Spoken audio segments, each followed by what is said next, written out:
अस्सलामुअलैकुम। मुनफिद तज्ज़ियों के प्रोग्राम मेरे मुताबिक में खुश आमदीद। मैं हूँ शजिया नियाज़ी और हमारे साथ हैं जनाब हसन निसार। हसन साहब, नून लीग के 4 वज़रा ने कल प्रेस कॉन्फ्रेंस की जिसमें उन्होंने ये डिमांड किया कि अगर कतरी शहजादे का ख़त शामिल ना किया गया तो हम JIT का फैसला कबूल नहीं करेंगे। पहली बात तो यह है, प्रेस कॉन्फ्रेंस नहीं थी, ये सफ़े मातम थी, फूड़ी नहीं बिचती। जी। अच्छा, दूसरी बात यह है कि ये होते कौन है मानने न मानने वाले, कौन है ये? इसका फैसला करना है सुप्रीम कोर्ट ने, ठीक है। कोई बात ठोस शवाहिद के साथ होगी, मुदल्लल होगी, कोई दलील होगी उसके पीछे, तो वो कोर्ट एक्सेप्ट करेगी। बाकी कतरी के ख़त की तरह रद्दी की टोकरी में फेंक दिया जाएगा। सही समझ गए हो आप? अच्छा, ये जो मामा जी की अदालत लगाए फिर रहे हैं ना, रोते पीटते मातम करते, गालियां भी दे रहे हैं, मिन्नतें भी कर रहे हैं, तड़ले भी कर रहे हैं, धमकियां भी दे रहे हैं। अच्छा, ये सिर्फ अदालत का दायरा इख्तियार है कि उन्होंने उस रिपोर्ट में से जुज़वी तौर पे, कुल्ली तौर पे उसका कितना कुछ उन्होंने एक्सेप्ट करना है, कितना कुछ उन्होंने रिजेक्ट करना है या इग्नोर करना है, ठीक। राइट। लेकिन प्रॉब्लम एक और है। कतरी शहजादी की बात कर लें आप, वो इनकी पेशकश है, फ़खरिया पेशकश, आफ्टर थॉट के तौर पे। उधर सैफुर रहमान होता है इनका एक और एजेंट, उसको पेश करना बुनियादी तौर पे इनकी जिम्मेदारी है, या उसको लाइन पे लाना है या वटेवर। प्रॉब्लम क्या है? बॉटम लाइन ये है कि पाकिस्तान इस ख़ानदान के लिए सोने की कान है।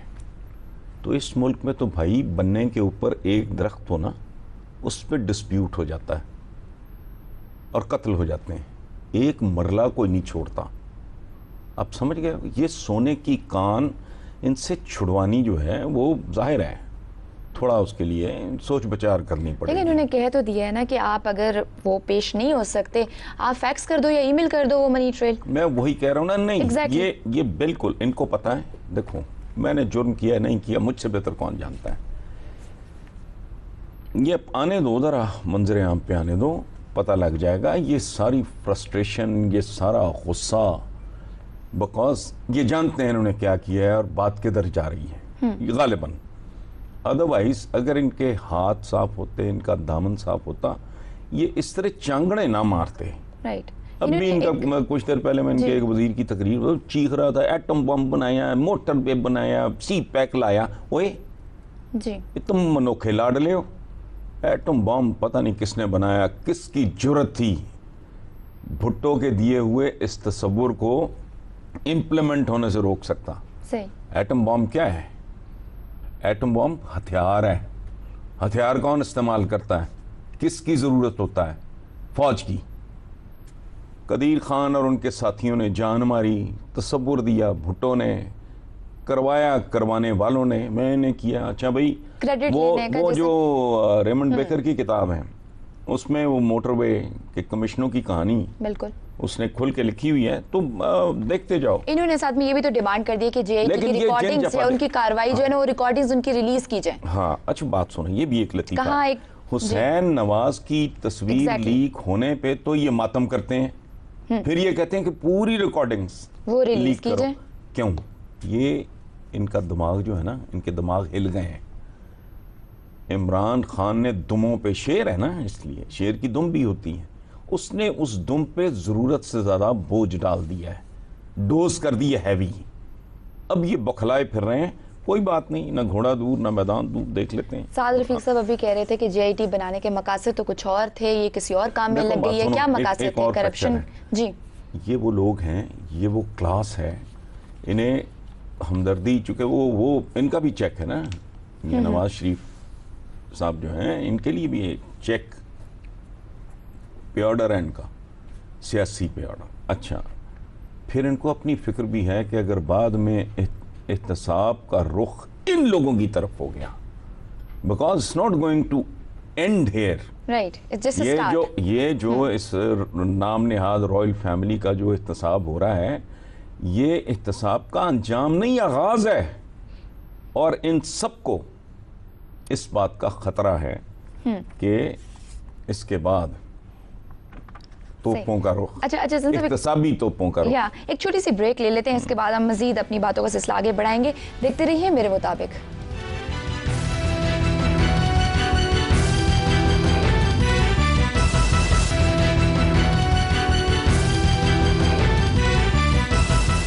वेलकम बैक टू मेरे मुताबिक। जी हसन साहब, बात हो रही थी JIT के। गैलप सर्वे के मुताबिक 51% लोग समझते हैं कि JIT का फैसला जो है नवाज शरीफ के खिलाफ आएगा। अच्छा, मैं बेसिकली ना इन सर्वेज वगैरह पे यकीन नहीं रखता। बड़ा कमाल है, इन्होंने 51 कर दिया है। ये 1 भी कर देते तो हम इनका क्या बिगाड़ लेते। मुझे नहीं समझ आती बाकी 49% कौन। मुझे बेशुमार लोग मिलने आते हैं, मुख्तलिफ तरह के लोग मिलने आते हैं, अंदरूने मुल्क से ही नहीं बैरूने मुल्क से भी मिलने आते हैं। ठीक है, एज ग्रुप्स भी उनके डिफरेंट होते हैं, उनमें टीन एजर्स, बच्चों से, स्टूडेंट से लेके बड़े बड़े प्रोफेशनल्स तक। आप यकीन करो 2-3% लोगों ने इस खदशे का, इस खौफ का इजहार किया है कि इनको क्लीन चिट अगर मिल गई तो फिर अल्लाह ही हाफिज है। ठीक है, ये खदशा और ख़तरा कितना, 2-3%, से ज़्यादा नहीं। मुझे तो कोई एक बंदा नहीं मिला। अच्छा हसन साहब, मरीम नवाज साहिबा की 5 जुलाई को JIT के सामने पेशी हुई, जिसके बाद मरीम साहिबा ने प्रेस टॉक भी की। उन्होंने कहा कि नवाज शरीफ को अगर रोक सकते हो तो रोक लो, सड़कों का जाल फैला रहे हैं, अगर रोक सकते हो तो रोको। इस तरह की बड़ी उन्होंने इम्प्रेसिव प्रेस टॉक की है। अच्छा, नहीं तो तारीफ शरीफ नहीं, मतलब रियलिस्टिक होना चाहिए। मरीम के साथ एक ट्रेजिडी है, मवाजना होगा बेनज़ीर भुट्टो के साथ अल्टीमेटली। अभी तो लगे में ना भोंपू चंदे के जो मखसूस लोग। ट्रेजिडी जो है ये बेनज़ीर के साथ मवाजने वाली, तो वो ज़ाहिर है मरीम के हक़ में तो वो मवाजना जा नहीं सकता, बिकॉज वो तो बहुत कदावर खातून थी। बेनज़ीर का ख़ानदानी पस मंज़र देखो, इनका ख़ानदानी पस मंज़र देखो, दिस नो कंपैरिजन। दोनों की तालीम में उतना ही फ़र्क है जितना हमारे लाहौर कॉलेज फॉर वुमेन और ऑक्सफोर्ड में है। ठीक है, तरबियत, माहौल, ये मियाँ नवाज शरीफ साहब की साहबजादी हैं, वो जुल्फ़कार अली भुट्टो की साहबजादी है। और बेनज़ीर के दादा का नाम था सर शाह नवाज भुट्टो, इनके दादा का नाम मोहम्मद शरीफ साहब। ठीक है, वो एक फ्यूडल लॉर्ड की बेटी थी, ये कारोबारी सेल्फ मेड किस्म के उनका। अच्छा, बेनज़ीर बहुत छोटी उम्र में धकेल दी गई, हालात ने उसको धकेला। बाप की शायद ख्वाहिश हो, लेकिन हालात ने बहुत ही कम सिनी में, शादी तो बाद में हुई ना, बहुत बाद में, तो इनका मवाजना जब आपस में होगा तो जाहिर है वो इनकी जो साहबजादी हैं ये इनके हक़ में जाए। अच्छा, अब ये कहते हैं लॉन्चिंग, तो मेरा ख्याल है ये कोई मुनासिब लॉन्चिंग नहीं थी। ये एक एक्यूज्ड के तौर पे या एक गवाह के तौर पे नहीं। अच्छा बोली तो किसके मुकाबले पे अच्छा बोली ना, अपने ख़ानदान के मुकाबले पे अच्छा बोली। मैं ज़ाती तौर पे समझता हूँ कि जितने लोगों ने पेशियाँ भुगती तो बाहर निकल के यूँ महसूस होता था कि वो तवे पे बैठ के तकरीरें कर रहे हैं। ठीक है, कौन कौन गया, इनके वालिद वज़ीर आज़म साहब गए जी, भाई दोनों हसन हुसैन, तारिक शफ़ी, सागडार, शौहर इनके जिस कैप्टन सफ्दर, और इन सब में डेफिनेटली मरियम की परफॉर्मेंस इन सबसे बहुत बेहतर थी। अच्छा, सबसे अब एक सवाल, बहुत सबसे बुरी परफॉर्मेंस किसकी थी? बुरी बल्कि घटिया वो थी इसहाक डार साहब की। वो आ गए वो तलाल वगैरह लेवल पे, वो जेब नहीं देता। मेरा ख्याल था पढ़े लिखे आदमी है, मुझे चूँकि इनके फैमिली बैकग्राउंड का, बल्कि अब मैंने एक दो लोगों को कहा है कि ज़रा थोड़ा प्रोब करो इनका आगा पीछा क्या है। मुझे पता था पढ़ा लिखा डिसेंट नफीस आदमी। मैं जेनुअनली मैं आपको बताऊं कि नून लीग के चंद लोग, मतलब निसार अली खान, मैं नहीं उनको जानता, मैं कभी नहीं मिला, आई रिस्पेक्ट हिम।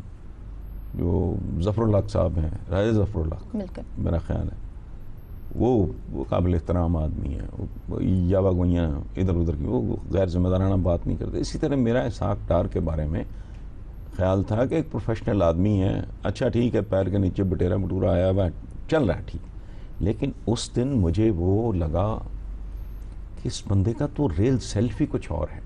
प्रेशर में इंसान की औकात और उसका असल जो है ना वो बाहर आ जाता है। तो उस दिन असली साग डार को मैंने देखा।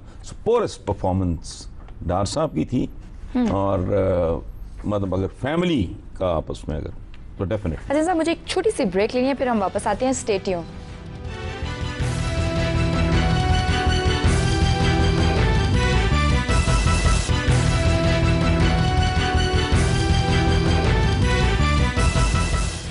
वेलकम बैक टू मेरे मुताबिक।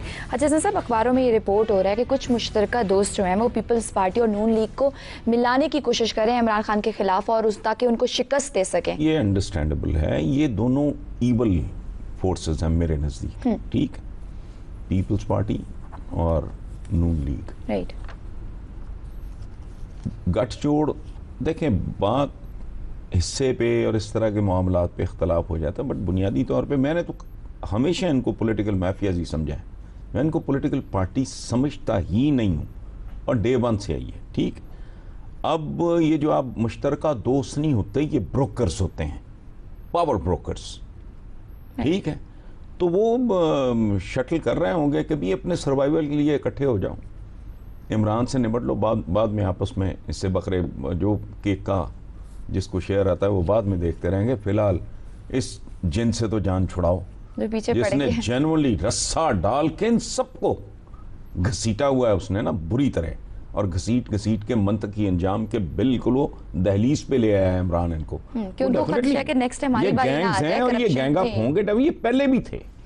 बीच में कहीं इनके आपस में छोटे मोटे इख्तलाफात, मफादात, वो हमारे साथ जाती होगी और डॉक्टर आसम तुम्हारे होते हुए ये वो इस तरह का। ये भी परसेप्शन था ना पीपल्स पार्टी इस सारी सिचुएशन से फायदा उठा जाए। नहीं, वो उस जोगा नहीं रह गया, वो मरहूमा मखफूरा है, वाकई मरहूमा ना। ठीक है। अच्छा, एक ईमेल शामिल करना चाहूंगी, ये अक्सर आपसे पूछा भी जाता है। इस्लामाबाद से मंजर मलिक ने कहा है कि आप मुस्लिम लीग नून की मुखालफत में तो पीटीआई की सपोर्ट नहीं करते, या वाकई इस काबिल है पीटीआई कि उसको सपोर्ट किया जाए? बड़ा ये मेरे से अक्सर लोग ये बात करते हैं, और इन अ वे इमरान भी ये बात और तरीके से करता है कि भी ये अगर कल हमारी गवर्नमेंट हुई तो हमारा भी सबसे बड़ा दुश्मन और नकाद हसनी होगा, ये इमरान। अच्छा, सवाल बड़ा खूबसूरत है और दिलचस्प है। मैं आपको एक बात अर्ज करूं, ये दोनों तरफ है आग बराबर लगी हुई वाली बात है। पीपल्स पार्टी और नून लीग, पीपल्स पार्टी के साथ मेरा इश्क रहा है अर्ली डेज, मकानापन, जवानी थी। मैंने जब बेनज़ीर भुट्टो को करीब से देखा, उनके साथ मैंने बहुत ट्रैवलिंग भी की, उन्होंने मुझे बहुत ज़बरदस्त ट्रिब्यूट, वो किताब में मौजूद है, only Hasan Nisar understands the paradoxes of Zia system when he says वगैरह वगैरह।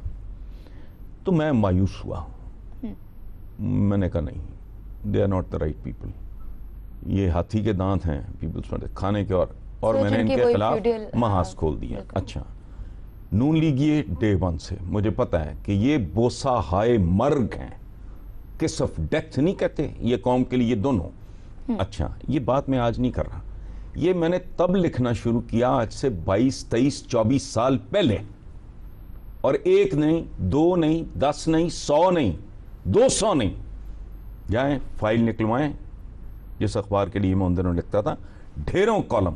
मैं कहता सवाए जेंडर के इनमें फ़र्क ही कोई नहीं है, एक फ्यूडल है, एक इंडस्ट्रियलिस्ट है, तरीका वारदात मखबत, इनसे खैर की तवक्को नहीं रखनी। तब तो पीटीआई का वजूद भी नहीं था, मतलब किसी को कोई रिमोटेस्ट आइडिया भी नहीं था कि इमरान कभी पॉलिटिक्स। एक स्टेज आई थी जब ये कंट्रोवर्सी शुरू हुई कि आएगा नहीं आएगा, आ रहा है नहीं आ रहा है वगैरह, उससे बहुत पहले की बात है, ठीक है। So I was always very clear कि ये दोनों लंगर जब तक पाकिस्तान की कश्ती के साथ बंधे हुए हैं, पीपल्स पार्टी और नून लीग, पाकिस्तान तरक्की की 1 इंच तय नहीं, बद से बदतर होगा, और वो हुआ। अब झूठ बोलते हैं तरक्की हो रही हैं, ये हो रहा है वो हो रहा है, वो भाई लोगों को नहीं पता। मैंने कहा ना, चर्ब जबान तरीन आदमी भी किसी भूखे को कन्विंस नहीं कर सकता। लोगों के हालात बद से बदतर हुए हैं, ये इतने ढीठ हैं। हमारे पॉश लोकेलिटी में वहाँ इतने घंटे बिजली जाती, जनरेटर्स चलते हैं हमारे, ठीक है, ये सरेआम झूठ बोल रहे होते हैं। ऐसे ही है, कि देहातों में तो हालात ही अब बुरे। ये बात कि मैं दोनों हाँ जी। दोनों के बारे में मेरी राय, पीटीआई जब आई तो इनसे तो मेरी इख्तलाफ कह लो, नफरत कह लो, जो भी कह लो, वो तो मौजूद था। पीटीआई क्यों अच्छी है? एक तो उसका लीडर बहुत दलेर और दयानतदार है, दूसरा वो आजमाए नहीं गए। मेरा आर्ग्यूमेंट बहुत, मैं कहता हूं मुमकिन है वो नून लीग और पीपल्स पार्टी से बदतर साबित हों, मैं इनको फरिश्ते बनाने चला हूं। वो मैं कह रहा हूं इनके हाथों बार बार मारे गए हम जो तारीख राहों में मारे गए, इन लोगों के हाथों, इन झूठों के हाथों, इन मुनाफिकों के हाथों। परसों चौथ में देख रहा जरदारी साहब, तुम में से हर कोई बिलावल है, ओए हया करो, किसको बेवकूफ बना रहे हो? भूखे नंगे नौजवान आगे खड़े, तुम में से हर कोई जिंदगी गुजार रहे हैं या उनको ये अंदाजा लगाओ, बिल्कुल तुम में से हया आज करो। एक आम बंदा सोच ही कितनी नहीं देर हो सकता गई वो बेवकूफ बनाते। असेंबलियों में आ सके। जी, पीटीआई की सिर्फ एक बात, वो आजमाए नहीं गए, तो उनको खत्म। ट्राई किया जाए। पहली बात, वो दलेर है, दयानतदार है, कोई शक नहीं। सही। मैं शायद अपनी कसम ना खाऊं, उसकी खा सकता हूं, मामूली बात। 20-22 साल से मेरा ताल्लुक है, जानता हूं, हमने इकट्ठे सफर भी किया है, जल से भी बड़े, ये वो सारा। तो दूसरा कि भाई आजमाओ, कल यहां से भी डसे जाओ तो इनको इबरत की मिसाल बना दो, पीटीआई को इनको रोल के रख दो। जैसे इनको कई कई बार मौके दिए और ये खून चूसते रहे लोगों का, इस तरह पीटीआई को मौका दूसरा ना देना। सो दो सिंपल, अगर वो डिलीवर नहीं करेंगे तो उनको भी हम ऐसे ही पकड़ेंगे। ये दो बहुत बड़ी बातें हैं। क़यादत के बारे में इतना पुरयकीन होना, मेरे जैसा बंदा, और ये बिल्कुल ठीक कहता है इमरान, कल ये इक़्तिदार में हुए, होश ठिकाने आ जाएंगे इनके, तब प्यार मोहब्बत दोस्ती खत्म। मैंने को जाकर कुछ वज़ीर आज़म बनता है या नहीं, नहीं बनेगा ना। पीटीआई की परफॉर्मेंस, मैं ना किसी का गुलाम हूं, समझ गए? मेरी कमिटमेंट है इस मुल्क के लोगों के साथ, इस मुल्क के साथ, दैट्स इट। नहीं परफॉर्म करेंगे राइट, तो फिर नून लीग और पीपल्स पार्टी के बारे में तो मैंने लिखा ही कुछ नहीं आज तक। सही। उसकी वजह है जो जितना ज्यादा मायूस करेगा, एक्सपेक्टेशंस हमारी कभी तवक्को ही नहीं किया। इनके साथ हमारी एक्सपेक्टेशंस है, मेरी एक्सपेक्टेशन है ये करेंगे तो फिर हशर देखना। मेरे बारे में वसीम गौहर मरूम ने लिखा था कि ये कोबरे के फन से लिखता है, इनको समझ आएगी कि कोबरे के फन से लिखा कैसे जाता है, कोई माफी नहीं होगी इनके लिए। अब उसकी वजह है कि मैंने कुछ चाकरियां करनी है, फन से लिखता भी नहीं है, फन से बोलता भी है। चलें ठीक है, ऐसी नोट पे हम अपने व्यूअर्स से इजाजत चाहेंगे। लिखना ना भूलिए memergeo.tv पर। अपना बहुत सा ख्याल रखिए। अल्लाह हाफ़िज़।